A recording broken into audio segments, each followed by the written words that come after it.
Mesdames et messieurs de la presse, bonsoir.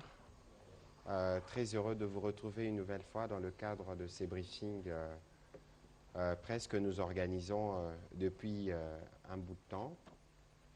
Aujourd'hui, ce sera un peu spécial, contrairement à nos habitudes, parce que nous allons faire parler nos services de manière brève et sommaire. Vous allez découvrir les services en question tout à l'heure. Nous allons faire un focus sur le civisme fiscal.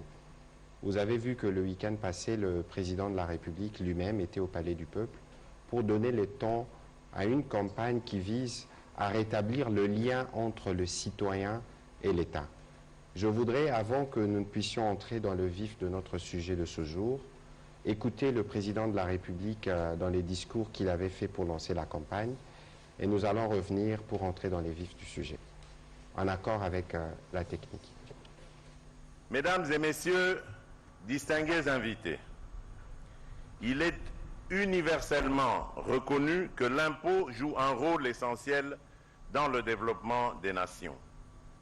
Par l'impôt, les États mobilisent les ressources qui leur permettent d'intervenir dans plusieurs domaines qui sont déterminants en termes de développement, tels que la mise en place d'infrastructures, la couverture sociale, l'éducation, les soins de santé, le logement, l'eau, l'électricité ou encore la sécurité. Rigoureusement collecté et géré, l'impôt alimente le trésor public et réduit la dépendance de l'État aux financements extérieurs. C'est dans cette optique que j'apporte tout mon soutien à la campagne de sensibilisation au civisme fiscal et à la gestion responsable des deniers publics en République démocratique du Congo, afin d'affirmer haut et fort ma détermination de tourner résolument notre pays vers des lendemains meilleurs. La mauvaise gestion des ressources publiques mobilisées a contribué à réduire la confiance des Congolais et des étrangers ayant choisi notre pays comme leur seconde patrie en nos administrations fiscales et, par conséquent, a fragilisé depuis l'élan de la mobilisation des recettes. C'est ici pour moi l'occasion de rappeler que le peuple n'accordera aucun pardon à tout celui qui entravera sa marche vers le progrès. À cet égard, il revient aux gestionnaires d'aligner leur action sur l'éthique de responsabilité pour recouvrer la confiance du contribuable. J'invite la population congolaise en général, les opérateurs économiques en particulier, à refaire confiance aux dirigeants et à cultiver le civisme fiscal en s'acquittant régulièrement de tous les impôts, taxes et redevances dues.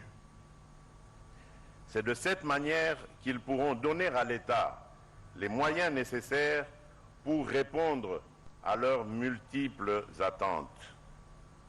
À tous, la campagne de sensibilisation au civisme fiscal et à la gestion responsable des deniers publics en République démocratique du Congo rappelle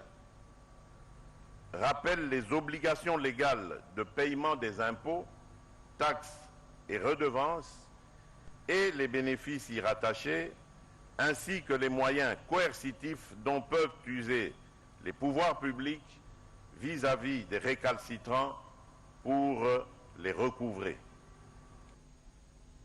Voilà, vous avez suivi le président de la République à l'occasion du lancement de la campagne pour le civisme fiscal, et ce soir je partage le podium avec M. Jacques Kangoudia, qui est coordonnateur d'un service spécialisé à la présidence de la République chargé du changement de mentalité. Alors on va se poser la question, quel est le lien entre changement de mentalité et civisme fiscal? Il va vous l'expliquer, mais vous avez suivi le président de la République. L'objectif de cette campagne, c'est d'abord de rétablir la confiance qui doit exister entre le citoyen et l'État. l'État ne peut être fort que si ses citoyens sont capables de contribuer. Et vous avez vu qu'à travers notre histoire, il y a eu beaucoup de frictions qui a effrité la confiance que la population a en l'État ou à travers ses services. L'exercice d'aujourd'hui consiste à voir comment nous resserrons ces liens. Monsieur le coordonnateur Jacques Angoudia, bienvenue dans cet exercice de briefing avec toute la presse pour parler des changements de mentalité, mais principalement aujourd'hui, on va s'atteler sur les questions fiscales. Monsieur Kangoudia sera évidemment complété par des techniciens de la DGRAD, de la DGI, de la DGRK et j'ai oublié, DGI, DGRAD, DGRK et DGDA, la douane, voilà. Il sera complété pour des questions spécifiques parce que nous voudrons de manière pédagogique vous expliquer un tout petit peu, vous, à travers vous donc la population, c'est que c'est la Direction Générale de Recettes Administratives, Juridiques et Domaniales DGRAD, c'est que c'est la Direction Générale des Douanes et Accises, c'est que c'est la Direction Générale des Recettes de Kinshasa, et c'est que c'est la Direction Générale des Impôts pour en comprendre les principales différences. Ce sera juste après le mot introductif de M. Kangoudia. Vous avez la parole. Merci beaucoup, Monsieur le ministre de Médias, pour cette invitation pour le briefing en rapport avec la cérémonie qui a eu lieu le samedi passé sur le lancement officiel par le chef de l'État de la campagne de sensibilisation au civisme fiscal et à la gestion responsable des deniers publics. Je vais ici saluer cette initiative. Tout de suite après la cérémonie, vous m'avez contacté pour voir si cette réunion ou cette émission devrait se tenir. J'étais tout de suite content pour savoir que le membre du gouvernement de Warrior, de Monsieur le Premier ministre, sont en train de se donner toutes les peines du monde pour que les choses puissent pouvoir marcher, et vous êtes l'un parmi eux. Donc je voulais dire que de manière générale, nous notons que la mauvaise gouvernance dans notre pays, qui est l'accumulation de beaucoup de tares, beaucoup d'antivaleurs, c'est ce qui a fait que nous sommes arrivés là où nous sommes aujourd'hui, où quasiment nous pouvons dire que rien ne marche dans notre pays. Pourquoi rien ne marche? Ça, c'est la question fondamentale que nous devons nous poser. La RD Congo, c'est un pays qui a énormément de potentialités. Nous avons des minéraux. Nous avons le sol très riche, 80 millions de terres arables, comme les statistiques nous donnent. Mais nous avons un peuple très pauvre. Et lorsque nous regardons depuis l'accession à l'indépendance jusqu'à aujourd'hui, nous notons que le pays est en train de descendre parce que l'homme congolais a développé donc les antivaleurs. Ce sont ces antivaleurs qui ont miné pendant tout ce temps la société congolaise. On peut les retrouver dans tous les secteurs et dans tous les domaines de la vie nationale. Je peux commencer par énumérer le secteur. Donc, à la présidence de la République, on peut trouver des antivaleurs. Au gouvernement, on trouve les antivaleurs. Donc, au Parlement, on trouve les antivaleurs. Au Sénat, on trouve les antivaleurs. Dans la magistrature, on trouve les antivaleurs. À l'université, on trouve les antivaleurs. À l'école secondaire et primaire, on trouve les antivaleurs. Et même au marché, on trouve les antivaleurs. Donc, nous pouvons dire que notre pays est vraiment assailli par les antivaleurs. S'il n'y a pas l'inversion de choses, l'inversion de valeurs, donc cela veut dire que nous pouvons monter des projets très bien ficelés, mais ça ne va pas réussir parce que ces antivaleurs sont comme emploi, comme des tares qui nous empêchent de pouvoir décoller. Donc c'est la raison pour laquelle le chef de l'État a créé l'année passée, donc 2019, la coordination pour le changement de mentalité. Quelle est la mission de cette coordination? La coordination pour le changement de mentalité a une mission d'assurer la prévention, la sensibilisation, la lutte contre toutes sortes d'antivaleurs sur toute l'étendue de la République démocratique du Congo. Et comme vous l'avez si bien introduit, quand nous regardons le secteur de la fiscalité et le secteur de l'économie, c'est un secteur qui est pourvoyeur de moyens qui permettent à l'État de pouvoir prendre en charge son peuple. Si ce secteur est aussi frappé par les antivaleurs, donc il sera difficile à l'État de pouvoir réunir le moyen nécessaire afin de pouvoir assurer le bien-être de sa population. Donc, ce que nous allons faire tout au long de cette campagne, c'est de pouvoir éveiller la conscience de tous nos concitoyens, en commençant par des responsables, de comprendre que si nous continuons à détourner, si nous continuons à utiliser l'abus du pouvoir, si nous continuons à corrompre, à se faire corrompre, si nous continuons à confondre notre propre poche et ce qui appartient à tous les Congolais, donc nous allons faire toujours du surplace et même d'ailleurs nous allons descendre plus bas.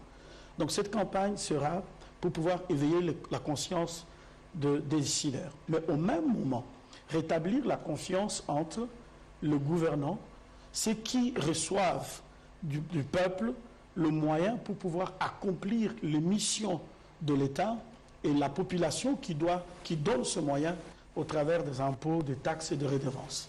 Donc s'il n'y a pas cette confiance-là, il est difficile de demander à la population de pouvoir payer les impôts.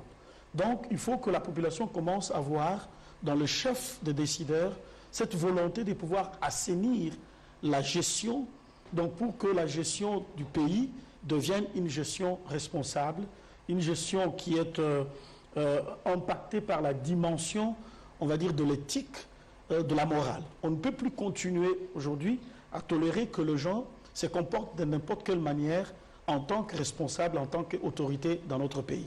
Donc, pour l'introduction, je peux dire que c'est ça, même la motivation, la première motivation qui nous a poussé à pouvoir lancer cette campagne de sensibilisation au civisme fiscal et à la gestion responsable des deniers publics.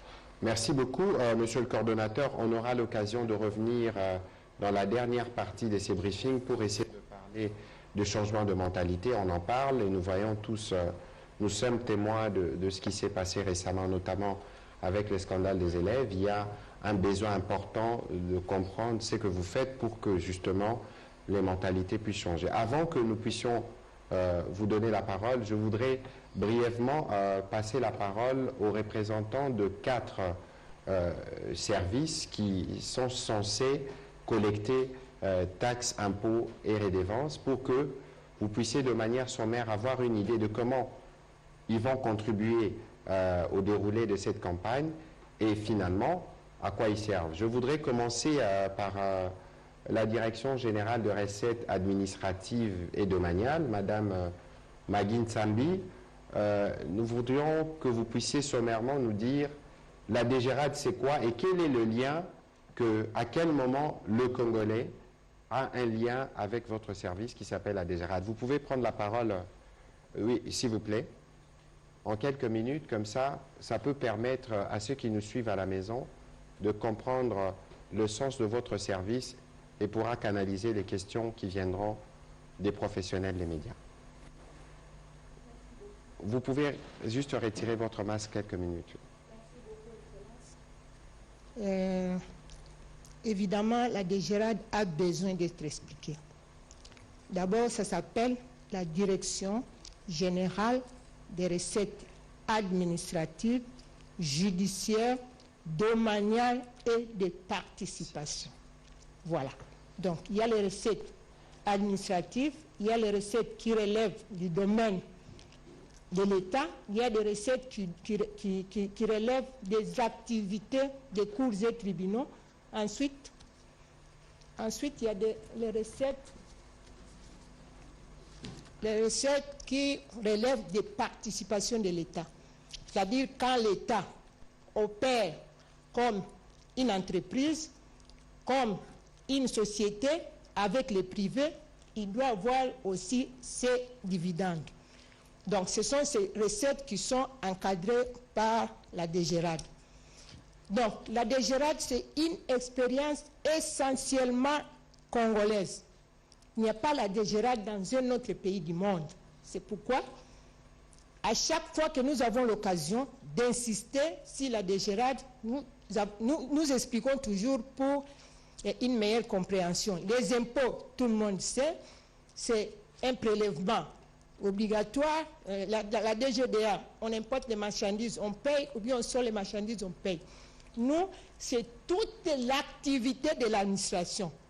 Quand vous entrez en contact avec l'administration, dans les conditions fixées par l'État congolais, la contrepartie de ce service-là que l'administration vous rend, ce sont les recettes non fiscales telles que fixées par la loi qui sont encadrées par la DGRAD. Exemple, vous avez besoin d'un passeport. Dans toute société civilisée, ce sont les pouvoirs publics, les lois et règlements qui fixent les modalités d'obtention de ces passeports-là. Vous allez commencer naturellement par les affaires étrangères qui ont la police, mais quand il y a des sous à payer, vous allez passer par les ministères des Finances à travers la DGRAD. L'historique, c'est quoi? Donc, à l'époque, il n'y avait pas la DGRAD. Et vous allez trouver que dans tous les ministères et services publics de l'État, il y a ce que nous appelons les comptables publics. Ces comptables publics-là, ils étaient là pour représenter les ministres des Finances dans l'ordonnancement et le recouvrement des recettes. Donc, avec le temps, et à l'époque, ce sont des faits historiques, d'ailleurs, les recettes non fiscales contribuaient au budget de l'État vers les années 60 à 45%. À l'époque de la création de la DGRAD, ces recettes-là n'étaient qu'à 2 ou 3%. On les appelait d'abord les recettes résiduelles. Il n'y avait même pas de rubrique dans les budgets. Qu'est-ce qui s'est passé en réalité? Comme la GECAMIN et la MIBA, à ce moment-là, suffisaient pour couvrir toutes les dépenses de l'État dans les budgets, donc les pouvoirs publics avaient négligé un peu ces recettes-là qui, in fine, étaient consommées à la source par les différents ministères et services qui posent les actes de l'administration. Donc, c'est pour cela qu'on a créé les services pour récolter tout ce qui est recettes non fiscales. Contrairement à la DGI, nous, c'est une contrepartie. Vous avez besoin d'un passeport, vous allez, si vous réalisez les conditions fixées par le ministère des Affaires étrangères dans la loi particulière, vous allez venir à la DGRAD pour l'ordonnancement et les recouvrements. Donc, c'est ça, brièvement, la DGRAD. Voilà, madame. Direction générale des recettes administratives, judiciaires, domaniales et de participation. Voilà. Mais... Vous qui habitez les maisons de l'État, vous devez passer par la DGRAD.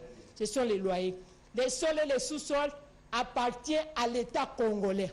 Tout celui qui veut faire les activités sur les sols congolais doit payer certains frais. Les règles pour qu'on puisse vous octroyer, c'est le ministère des Affaires foncières. Mais le paiement des frais, c'est le ministère des Finances. Du fait qu'en réalité, le ministre des Finances, c'est lui l'ordonnateur général des finances publiques. Donc, c'est ça. Nous sommes en train de travailler pour des compétences qui nous ont été déléguées par le ministre des Finances. Voilà. Voilà, Madame Magui, merci beaucoup de vos mots introductifs. Je crois que ça va permettre d'enrichir les débats, parce qu'ici, nous faisons une campagne fiscale, et c'est à travers ces régies financières, notamment, que cette campagne doit se mener. Nous allons passer la parole au directeur général de la Direction générale de douane et accises, M. Kongolo, qui va lui aussi nous dire brièvement, DGDA, on l'appelle communément au FIDA, qu'est-ce que vous prélevez et à quel moment le Congolais est appelé à recourir à vos services. Vous pouvez juste enlever votre masque pour une meilleure compréhension. Merci.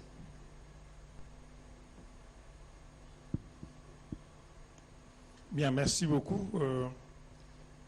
La Direction générale des douanes et accises, appelée anciennement OFIDA, c'est-à-dire on l'appelait Office des douanes et accises, en ce moment-là, c'était une entreprise publique. C'est-à-dire qu'à l'époque, alors qu'on était en partenariat avec l'Union européenne, et en ce moment-là, le service public douane et accises était transformé en une entreprise publique avec un conseil d'administration. C'est en ce moment-là qu'on l'appelait OFIDA. en 1989, il y a eu l'OFIDA est redevenu Direction générale des douanes et accises, relevant directement du ministère des Finances. À l'époque, quand c'était OFIDA, il relevait d'un côté sur le plan technique du ministère des Finances, sur le plan administratif du ministère du portefeuille. Bien, en quoi consiste la Direction générale des douanes et accises? En fait, comme vous l'entendez, il y a douane, il y a accises d'un côté. Et même le mot douane prête toujours à confusion. On trouve peut-être que douane, c'est tout celui qui se trouve à la frontière. Ou douane, c'est la frontière tout court. C'est ce que l'on dit. Accise, ça veut dire simplement consommation. Ce sont les droits de consommation. Alors, l'administration générale, enfin l'administration des douanes et accises a 3 missions. La première mission est une mission fiscale, c'est-à-dire percevoir les droits et taxes lors de l'importation, de l'exportation ou alors des transits de marchandises à l'entrepôt, et de percevoir toutes les autres taxes. Parce que maintenant, là, on perçoit aussi même pour compte des tiers. Parce que tous les services ne vont pas se retrouver à la frontière. Ces charges-là sont confiées à l'administration des douanes et accises. L'autre mission, c'est une mission économique. C'est dire que lorsque l'État, on voudrait protéger les entreprises locales, on peut fixer des taxations qui peuvent être en mesure de pouvoir contraindre certains produits qui viennent de l'extérieur de ne pas primer les produits fabriqués localement, ou même aussi d'empêcher que certaines marchandises ne puissent entrer dans le pays parce qu'elles vont commencer à concurrencer les entreprises locales qui sont en train de fabriquer localement. Mais une autre mission, c'est une mission sécuritaire. C'est-à-dire, par exemple, la douane ne peut pas permettre que certaines entreprises entrent au pays parce que ce sont des marchandises illicites, des marchandises qui peuvent nuire à la sécurité du pays, des marchandises qui peuvent nuire à la santé de la population. La douane est là pour surveiller les frontières par rapport à cela. Voilà, brièvement, ce que l'on appelle ou quelles sont les attributions de l'administration des douanes et accises. Je disais bien effectivement que pour les accises, il s'agit des droits de consommation qui sont frappés soit sur les produits locaux fabriqués localement. Ces produits-là peuvent être des produits que l'on, sur le plan du niveau de toxicité, par exemple pour certains produits, le gouvernement prend la décision, l'État prend la décision de pouvoir contraindre que l'on puisse taxer. Certains produits nuisent à la santé et il faudrait qu'on les taxe, notamment des bières, et des tabacs, les autres produits cosmétiques. Mais ce sont des produits que l'on dénombre, que l'on peut dénombrer facilement. On peut prendre 10, 20 ou même 30 produits dans certains pays que l'on taxe parce que ces produits-là peuvent polluer peut-être l'environnement. Et en ce moment-là, on les taxe. Voilà, merci beaucoup, Monsieur le Directeur Général Aïe, pour vos mots introductifs. On va passer la parole au directeur de communication, Jean-Mouté Bakassénue, de la Direction Générale des Impôts, qui va brièvement présenter sa structure et dire le lien qui doit exister entre le Congolais et la DGI. Merci, Excellence, pour la parole.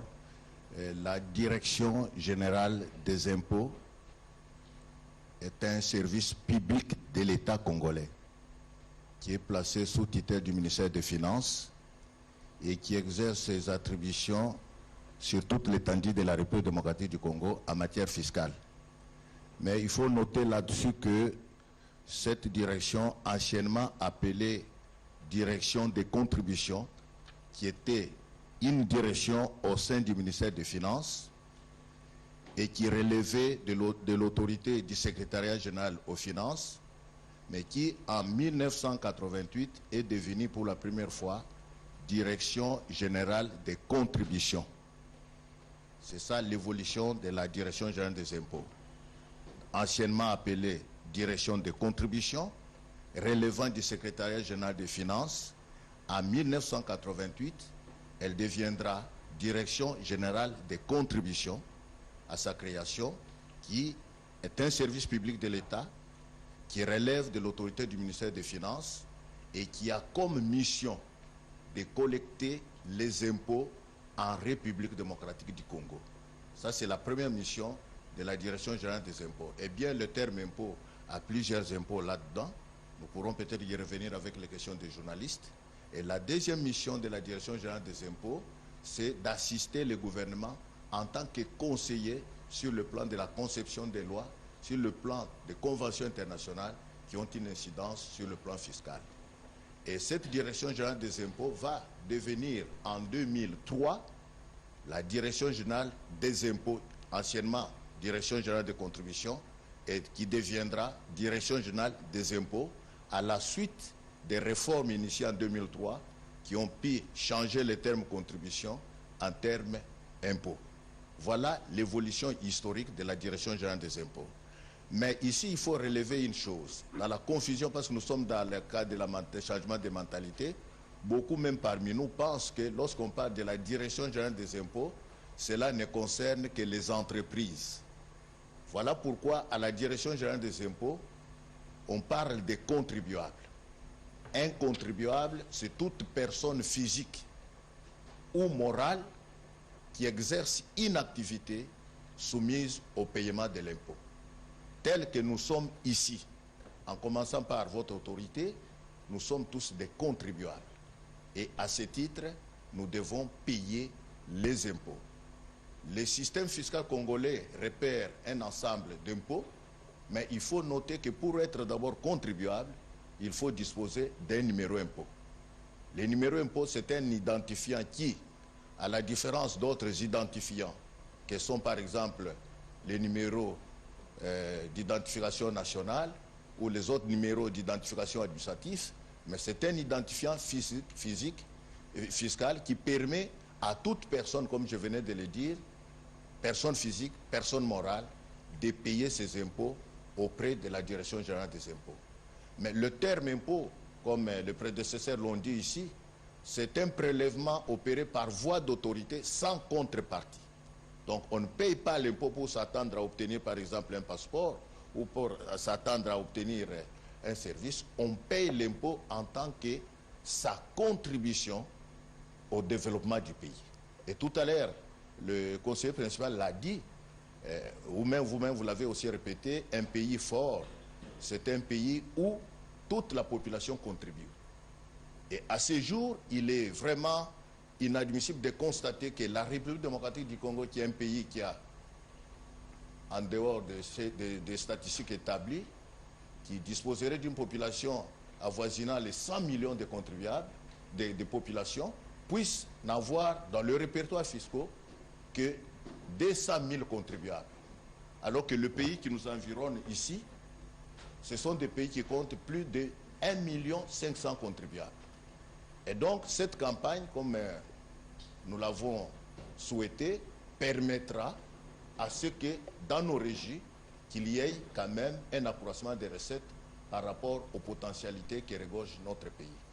Voilà brièvement par là, lorsque nous entrerons dans les détails, il y aura des questions spécifiques pour vous éclairer maintenant qui est contribuable, quelles sont ses obligations fiscales, quels sont les impôts gérés par la Direction générale des impôts, parce que de manière globale, quand on parle d'impôts, il y a plusieurs cédules à ce qui concerne les impôts gérés par la Direction générale des impôts. Merci. On va passer la parole pour terminer à M. Félicien, qui est directeur général de la DGRK, M. Félicien Koulouta, pour expliquer alors la démarcation qu'il y a entre DGI, DGDA, DGRAD et la DGRK, qui est une direction générale de recettes provinciales, parce qu'il existe des impôts qui ne peuvent être perçus que par les provinces. Monsieur le directeur général, vous avez la parole. Okay, merci beaucoup, Excellence, de la parole que vous me donnez. Effectivement, il y a une démarcation entre DGRAD, DGI et DGRK. En résumé, la DGRK, c'est un service public de la ville de Kinshasa qui est doté de pas de personnalité juridique, mais d'autonomie financière et administrative, qui a pour mission de collecter des impôts et taxes ainsi que des redevances qui sont revolues à la ville de Kinshasa. Par cette mission, du point de vue de sa nature, la DGRK paraît comme hybride.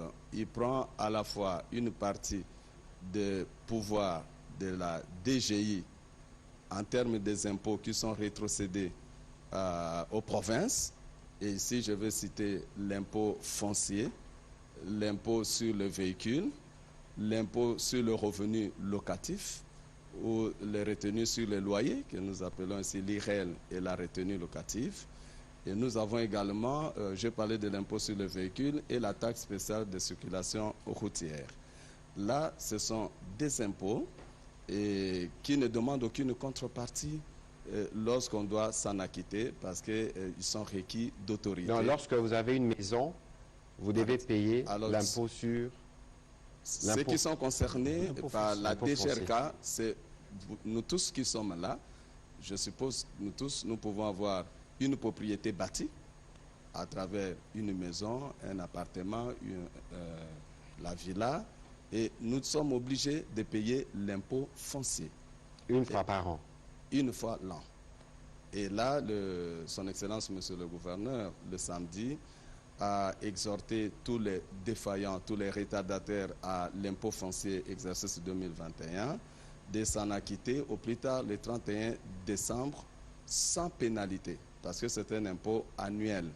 Donc ceux qui n'ont pas encore payé doivent s'en acquitter. Donc ça c'est pour l'impôt foncier. Nous avons tous les locataires, tous ceux qui sont locataires dans des maisons, des propriétaires. Par exemple, vous avez une maison, mais vous avez des locataires. Le locataire a l'obligation de retenir chaque mois 20% sur le loyer qu'il vous donne bailleur. C'est les locataires qui payent à la DGRK. C'est le locataire qui est appelé redevable. C'est lui qui doit payer à la DGRK. Pas le bailleur. Ne payez pas. Vous ne pouvez pas payer la totalité au bailleur. La DGRK va vous suivre, vous le locataire. C'est le locataire qui est le redevable, tandis que le propriétaire est l'assujetti réel. C'est lui qui va payer l'IREL à la fin de l'année, qui est de 2%. Donc voilà, en ce qui concerne l'impôt sur le revenu locatif. Et là, nous avons un petit problème avec la DGI. Il va falloir qu'on puisse se mettre ensemble pour discuter un peu. Parce qu'il y a des sociétés qui se créent aujourd'hui en termes de sociétés immobilières et qui préfèrent payer l'IBP. Et là, ils déclarent des pertes. Ils échappent à l'impôt sur le revenu locatif chez nous. Et au niveau de la DGI, ils ne payent pratiquement rien. Et ce qui fait que c'est l'État qui perd.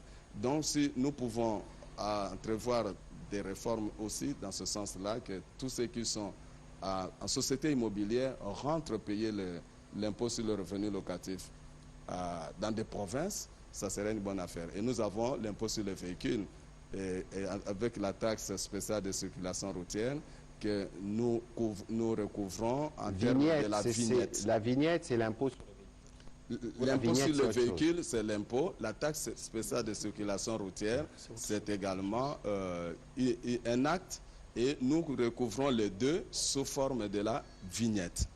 Alors, les deux nous mettons à la fois, c'est la vignette. Et là, comme le gouverneur l'a dit, le 20 septembre, ça sera le recouvrement forcé parce que la campagne a commencé depuis janvier de cette année. Plusieurs fois, nous avons reporté cette campagne. Monsieur le directeur général, nous y reviendrons. Il ne faudrait pas susciter... Voilà, donc j'étais en train juste de dire ceux qui sont concernés par ce que nous organisons. Tout à fait. Donc voilà, notamment, c'est tout celui qui a un véhicule, il doit s'apprêter à s'adresser à la DGRK pour sa vignette. Nous avons au-delà de ces impôts, les taxes. Et là, au niveau des taxes, nous fonctionnons un peu comme la DGRAT. Là, nous avons des actes, des taxes qui sont rétrocédés aux entités territorialement décentralisées qui figurent dans la nomenclature. Et ce sont ces taxes-là que la DGRK a le pouvoir de recouvrer. Mais là, la DGRK n'a pas toutes les phases. la DGRK n'a que l'ordonnancement et le recouvrement, tandis que l'assiette est réservée au secteur qui fait la police de ces actes, donc voilà. le service d'assiette. Voilà, merci Monsieur le Directeur général de la DGRK pour vos mots introductifs. Alors on va revenir sur le sujet. Le sujet d'aujourd'hui, ce n'est pas d'abord les régies. Le sujet d'aujourd'hui, c'est les civismes fiscaux comme point essentiel dans la campagne pour le changement de mentalité. Parce que très souvent, on s'est plaint de l'État. Ah, banzele zate. Ah, il n'y a pas de ceci, il n'y a pas de cela. Mais pour que l'État soit en mesure de rendre ses services, l'État doit être financé. Ces financements viennent des citoyens. Alors, la question immédiate, c'est de dire, vous, qu'est-ce que vous faites? Parce que si on vous donne l'argent, vous faites autre chose. Parce qu'il y a justement ces problèmes de confiance. C'est pour vous dire que le président de la République est conscient de cette réalité. S'il a tenu lui-même à lancer cette campagne, et vous avez vu que toutes les institutions étaient représentées, c'est parce que nous voulons marquer la différence justement. Nous voulons commencer à rétablir cette confiance où, lorsque vous donnez $1 à la République, vous voyez c'est à quoi ces dollars servent. Nous avons 30 minutes pour échanger parce qu'il faudra libérer des temps d'antenne. On va nous lancer avec Israël Moutala et nous reviendrons par... allez-y, comme ça, en attendant que Israël ne pose sa question. Allez-y, monsieur le coordonnateur. Merci beaucoup, monsieur le ministre. Donc, à la fin de tout ce que nous venons d'écouter, nous nous rendons compte que l'État est capable de mobiliser beaucoup de recettes pour pouvoir accomplir ses missions.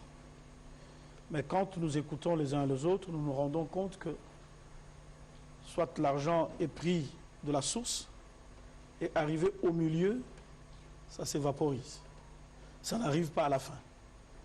Soit la petite quantité qui est prise à la source, qui arrive plutôt à la fin, à partir de la fin, on prend aussi ce qu'on peut prendre et l'État reste avec les miettes. Donc c'est pour dire que le premier problème de notre pays, c'est l'homme congolais d'abord.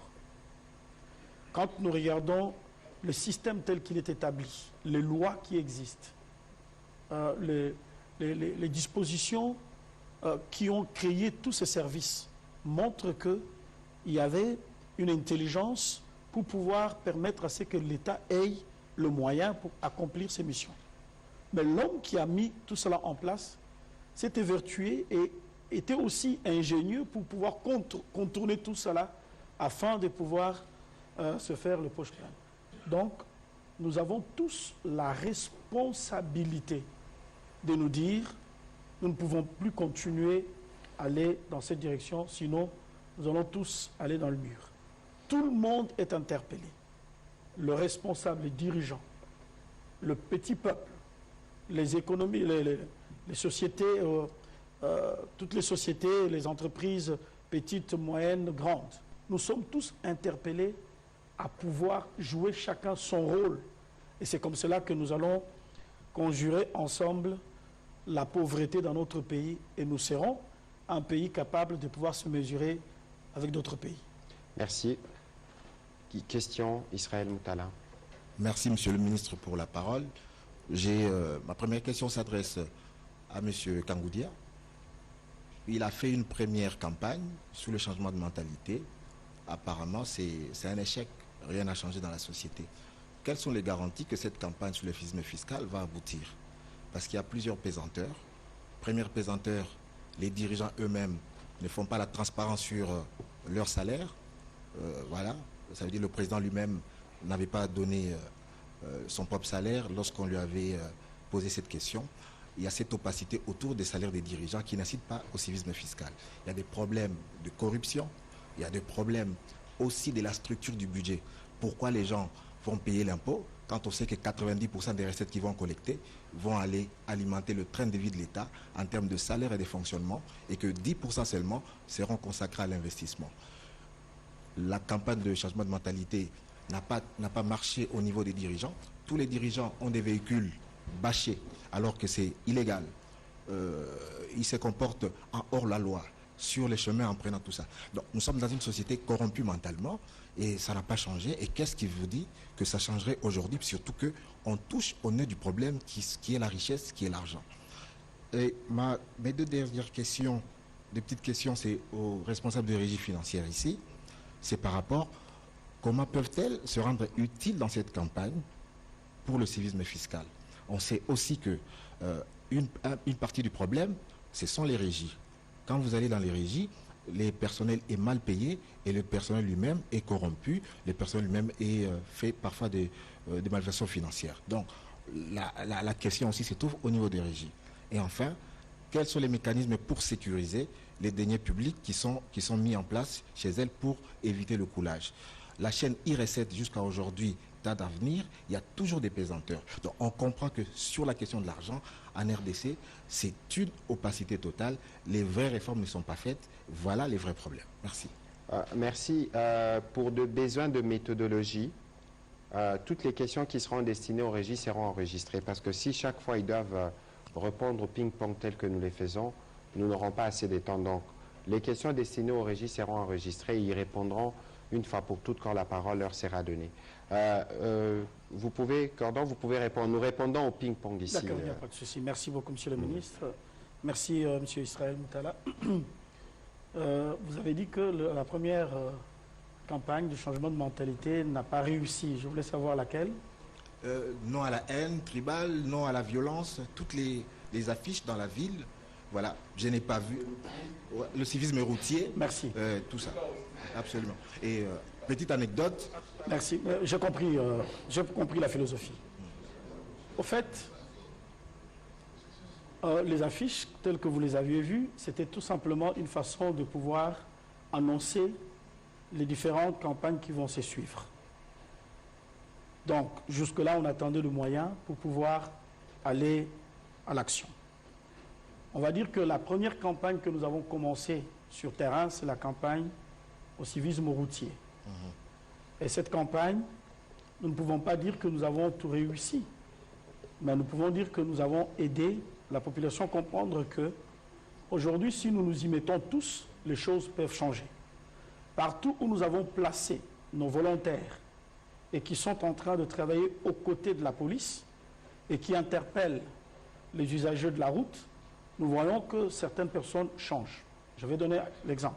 Vous allez à Kitambo, vous allez voir que le parking de Ewa, avant que nos volontaires n'arrivent, c'était tout désordonné. À un certain moment, c'est devenu ordonné. On aide même aux passants, aux piétons, de pouvoir traverser là où ils doivent traverser. La campagne a pour but de pouvoir éduquer, sensibiliser, instruire la population pour que cette population s'approprie d'une façon de se comporter et que ça devienne une seconde nature, un réflexe, pour que tout le monde commence à se comporter d'une manière normale sur la route. Il faut dire que le chemin est très long. Maintenant, laissez-moi vous dire ceci.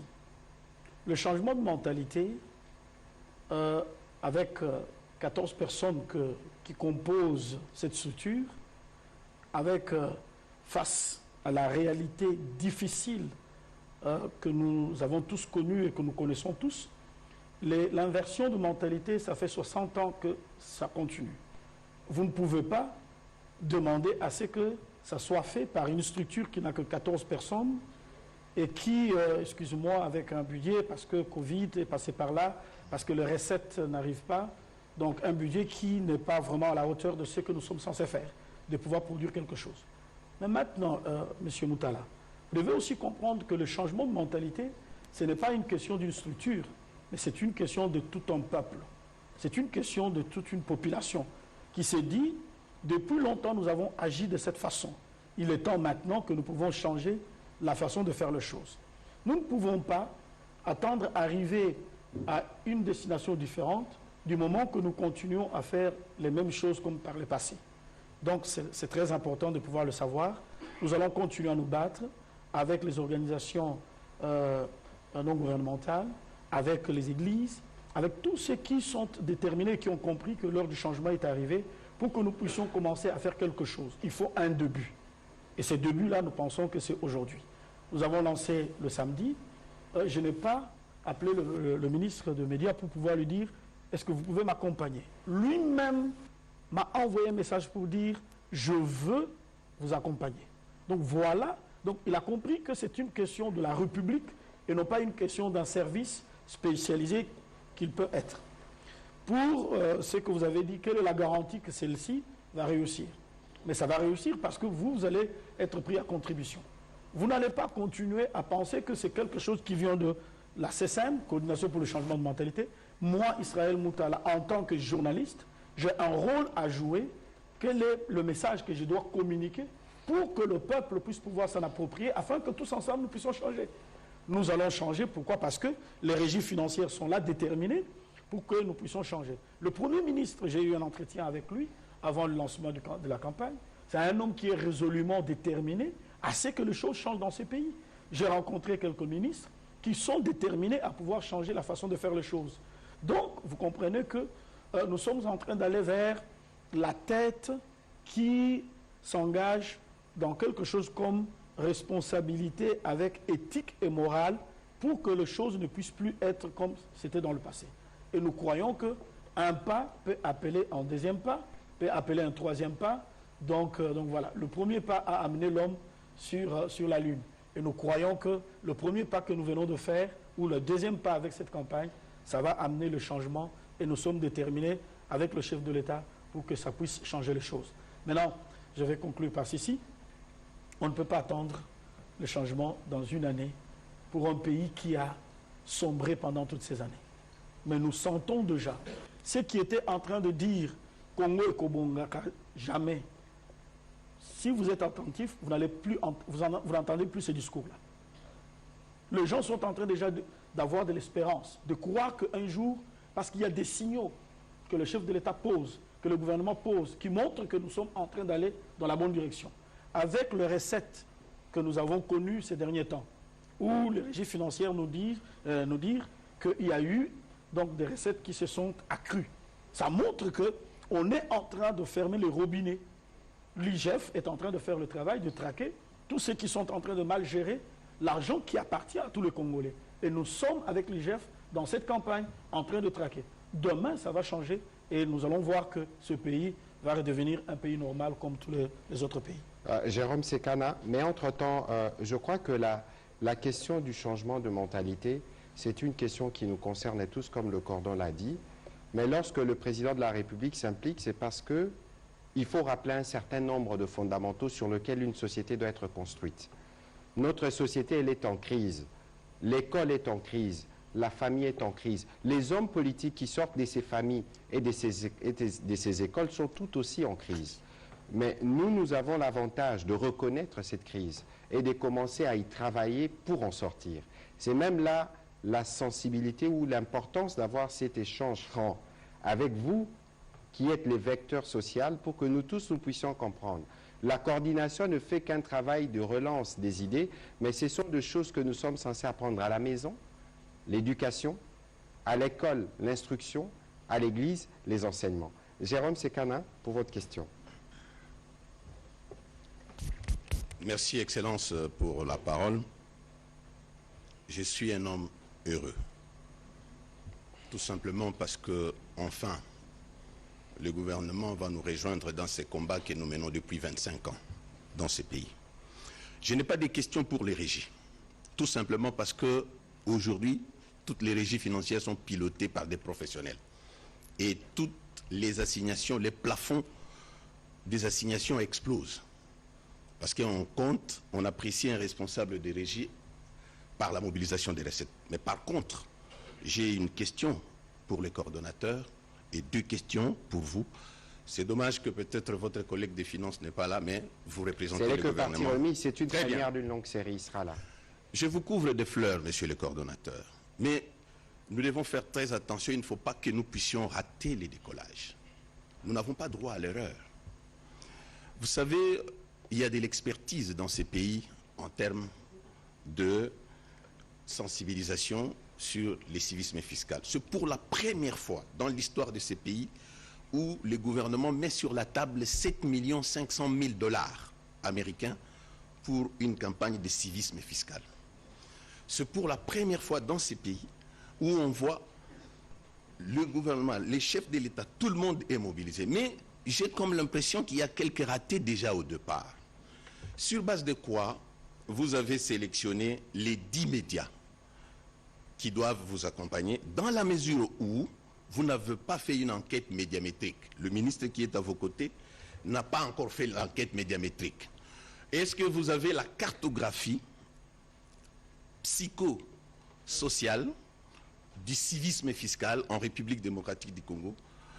C'est un outil très important qui va vous permettre de faire ce travail. Et en troisième position, est-ce que vous avez prévu les recyclages? Vous avez en face de vous des journalistes que nous avons eu à former avec l'argent du gouvernement dans les cadres d'étoiles d'araignée. Il y en a 150 qui ont été formés, mais qui chôment.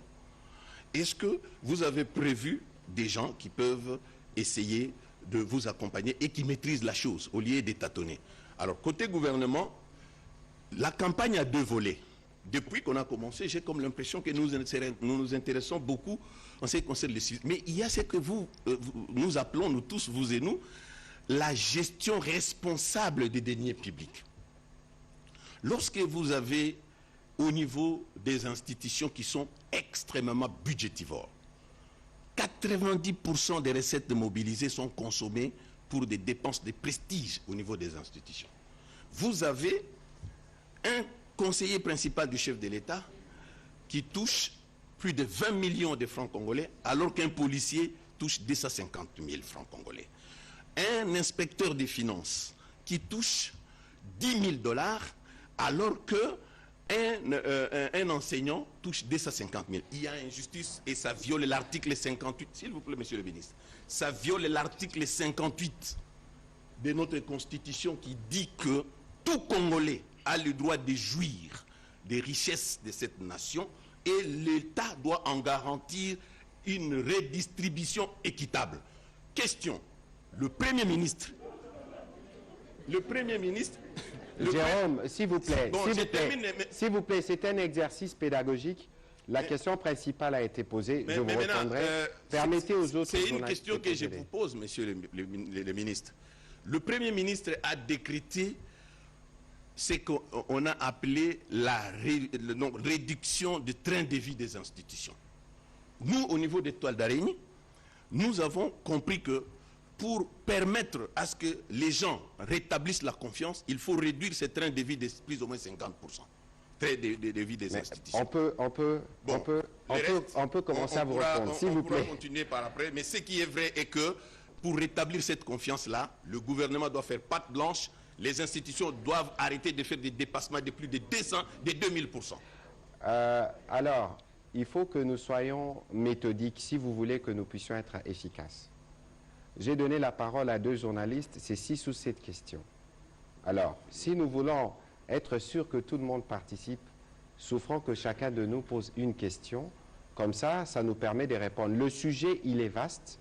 Il y a des préoccupations pour lesquelles nous vous donnerons des réponses aujourd'hui et pour lesquelles le ministre des Finances reviendra et pour lesquelles, pourquoi pas, on s'entend le président de la République lui-même. Parce que nous avons la volonté, la détermination de mettre ces pays sous un autre diapason. Et nous savons que nous-mêmes, en tant qu'autorité, il nous revient. Ce n'est pas pour rien que ces jours-là, les présidents de la République étaient les premiers à faire le tour des différents stands. Il a son numéro d'impôt, il a payé. D'ailleurs, vous devez aussi avoir votre numéro d'impôt. J'espère que vous l'avez parce que vous nous parlez des fiscalités. Coordonnateur, vous allez répondre rapidement. Je compléterai, et puis on va aller très vite pour éviter que nous puissions nous éterniser. Pasteur. Merci beaucoup, monsieur le ministre. Monsieur Jérôme Sakania, merci pour votre préoccupation, votre question. Je vais tout simplement d'emblée dire que le gouvernement n'a pas mis 7 500 000 $ sur table pour cette campagne. Donc, vous n'avez pas peut-être d'informations. Donc, nous n'avons rien jusque-là. Excusez-moi, mais j'ai dit ceci, nous n'avons rien jusque-là, absolument rien par rapport à cette campagne.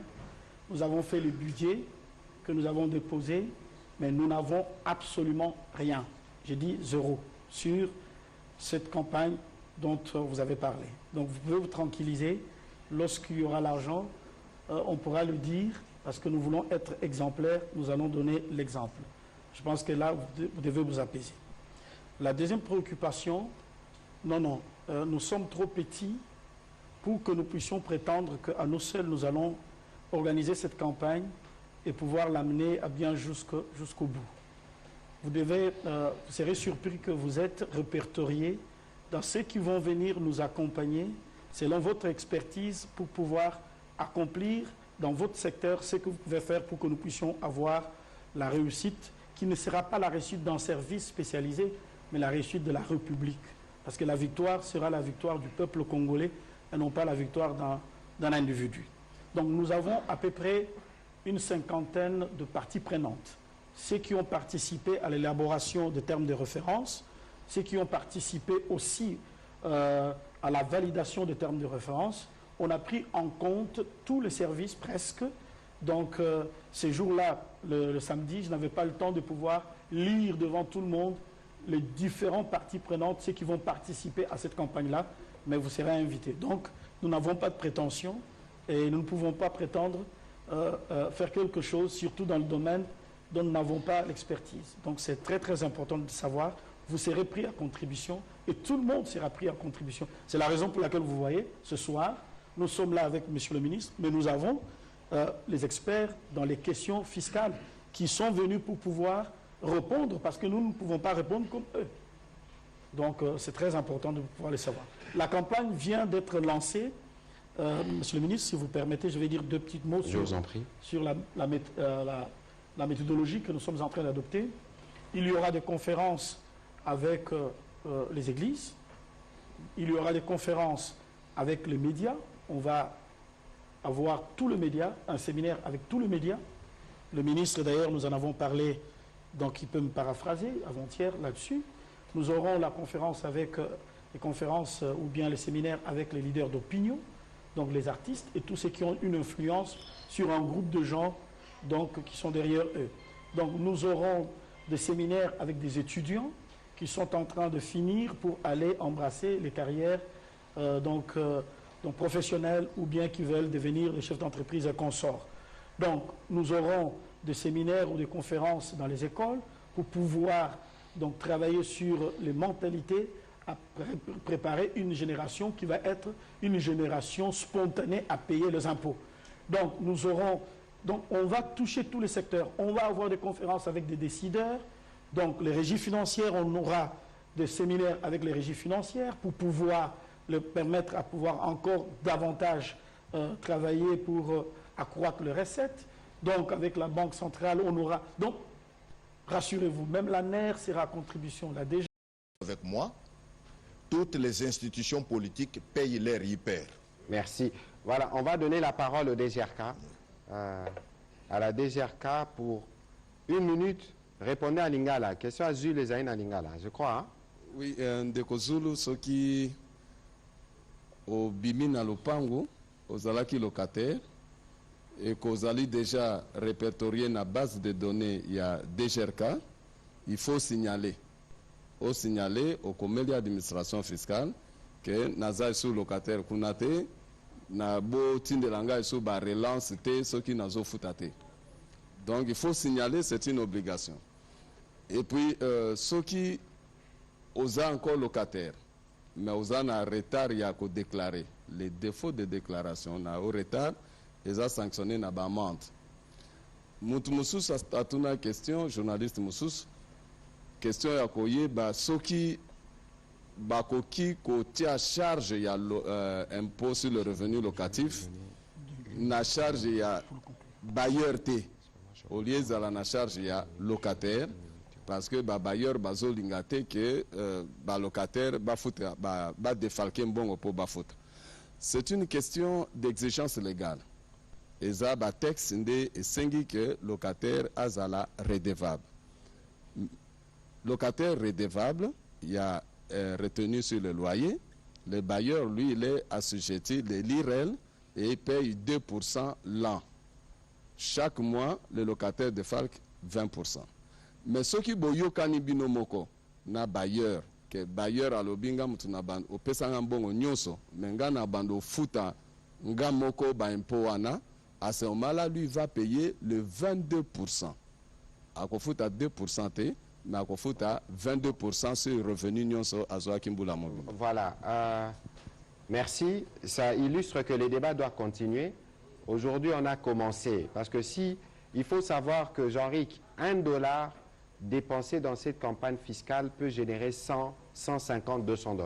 Donc, même si on met 1 milliard, on peut avoir 20 milliards. Ça veut dire qu'ici, nous sommes dans une dynamique de refondation de l'État. Et pour refonder l'État, il faut que le citoyen comprenne quel est le rôle qui est le leur. Jérôme Sekana, je vous avais parlé de l'article 1674 de la Constitution. Il ne peut être établi d'impôt que par la loi. La contribution aux charges publiques constitue un devoir pour toute personne vivant en République démocratique du Congo. Il ne peut être établi d'exemption ou d'enlèvement fiscal qu'en vertu de la loi. La Kisinini. Ça veut dire que nous tous, nous sommes concernés. Peut-être qu'on s'ignore, parce qu'il y a la question d'Edmond Izouba qui disait quelles sont les taxes et les autres droits que payent les ministres. Mais les ministres, d'abord, sont des citoyens. Et ils sont assujettis à différents types de taxes. On vous a dit tout à l'heure par les directeurs que nous payons l'IPER, l'impôt sur les revenus. En dehors des IPER, si vous avez votre véhicule privé, vous payez la vignette. Si vous avez une maison, vous payez l'impôt foncier ou l'impôt sur les revenus locatifs, si vous êtes locataire. Et nous avons tous l'obligation d'être exemplaires. Vous avez vu ici le président de la République le faire. Il a prêché par l'exemple. Dans sa suite, les premiers ministres et nous tous. Je crois qu'il faut, dans le cadre des discussions que nous avions, il faut que les journalistes aussi aient des numéros impôts. Oui. J'espère que Jean-Ric, Jules, tout le monde ici va accepter d'avoir un numéro d'impôt pour commencer. Et je vais terminer, Jérôme, je vais terminer en disant ceci. Nous, en 4 mois, nous sommes là, ça fait 4-5 mois. Nous avons trouvé des problèmes, nous ne les avons pas créés. Nous les assumons parce que nous représentons l'État. Mais vous avez suivi les témoignages du directeur. Depuis que nous sommes arrivés, chaque mois, même dans les mois secs, les régies dépassent les 100% des prévisions. Ce n'est pas assez. Mais est-ce que vous savez, nous reviendrons ici avec mon collègue du budget bientôt, pour vous parler du budget. On a fait une loi rectificative 2021. Pour la première fois, on a 13% en positif. Les prévisions étaient de 6 000 milliards, je n'ai plus les chiffres, mais on a augmenté des 13% sur la loi rectificative qui sera déposée demain. Une première depuis 2006. Demain, le 15 septembre, nous sommes prêts avec le budget 2022. Nous en avons parlé au dernier Conseil de ministres. C'est pour vous dire que le pays est dans une dynamique positive. Mais comme on est peut-être trop dans le trou, vous ne remarquez pas ces efforts qui sont faits. Mais vous pouvez être sûr, vous pouvez tout nous reprocher, mais vous ne nous reprocherez pas la volonté de changer et de construire un nouveau pays. Monsieur le coordonnateur, vous avez 1 minute pour votre conclusion.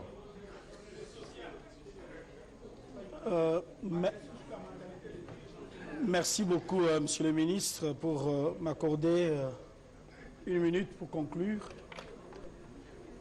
Je veux tout simplement nous interpeller tous pour dire que c'est le Congolais qui a le levier pour pouvoir changer son pays.